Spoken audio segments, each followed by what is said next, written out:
تو سزا یہ ہے کہ 40 دن تک اس کی نماز قبول نہیں، کافر ہے، اس کے کفر میں بھی کوئی شک نہیں ہے۔ اور یہ معاملہ صرف جادوگر کا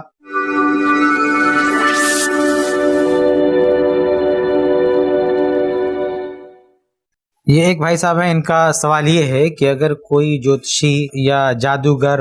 یا کاہن کہہ لیجیے ان کے پاس جاتا ہے تو کیا وہ کافر ہو جاتا ہے، دائرہ اسلام سے خارج ہو جاتا ہے؟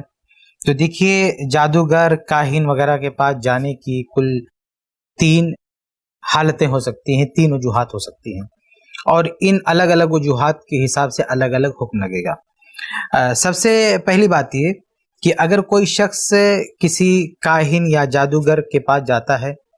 لیکن صرف جا کے کچھ پوچھ تاچھ کرتا ہے، اس کی تصدیق نہیں کرتا ہے، اس کی باتوں پر ایمان نہیں لاتا ہے، وہ یہ نہیں سمجھتا ہے کہ یہ جو کچھ کہہ رہا ہے بالکل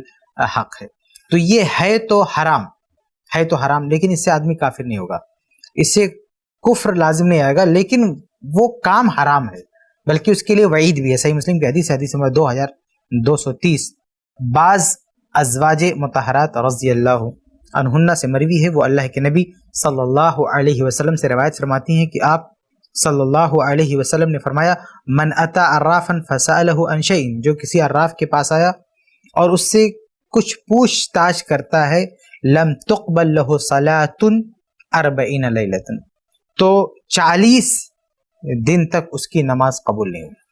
تو اس حدیث میں کہا گیا کہ اگر کوئی کسی عراف کے پاس آتا ہے، یعنی کسی کاہن یا جادوگر کچھ بھی کہہ لیجیے، ان کے پاس آ کے پوچھ تاچھ کرتا ہے تو سزا یہ ہے کہ 40 دن تک اس کی نماز قبول نہیں ہوگی۔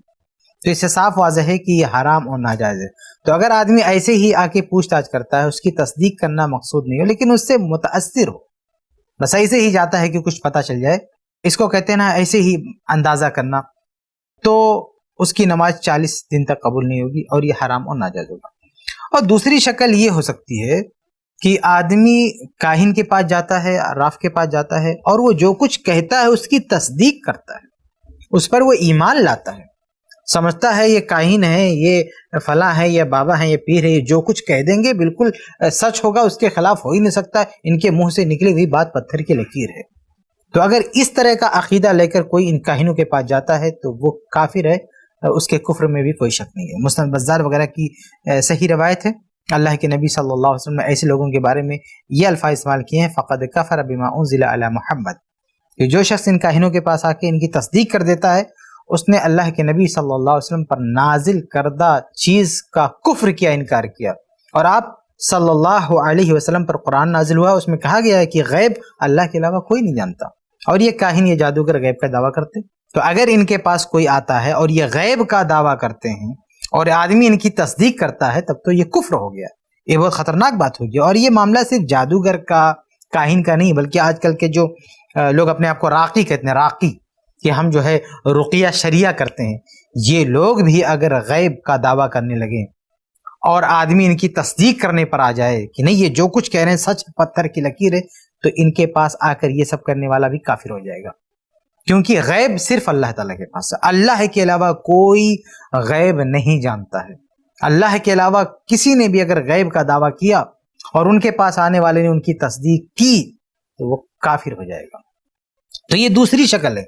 کہ کوئی کسی جادوگر کے پاس آتا ہے، کاہن کے پاس آتا ہے، کسی راقی کے پاس آتا ہے اور اس سے پوچھ تاچھ کرتا ہے، وہ غیب کی باتیں بتاتا ہے اور یہ آدمی اس کی تصدیق کر دیتا ہے، تو یہ کفر ہے، کیونکہ اللہ کے نبی صلی اللہ علیہ وسلم پر یہ آیات نازل ہوئی ہیں کہ اللہ کے علاوہ کوئی غیب نہیں جانتا۔ ایک تیسری شکل ہوتی ہے کہ ایک آدمی ایسے ہی امتحان لینے کے لیے چلا گیا کسی راقی کے پاس، کسی جادوگر کے پاس، کسی کاہن کے پاس، ایسے پتہ لگانے کے لیے کہ یہ ہے کیا اور کس طرح سے لوگوں کے ساتھ فراڈ کرتا ہے، دھوکہ دیتا ہے، چیٹ کرتا ہے، اس کو ایکسپوز کرنے کے لیے اس کے پاس گیا ہے، اور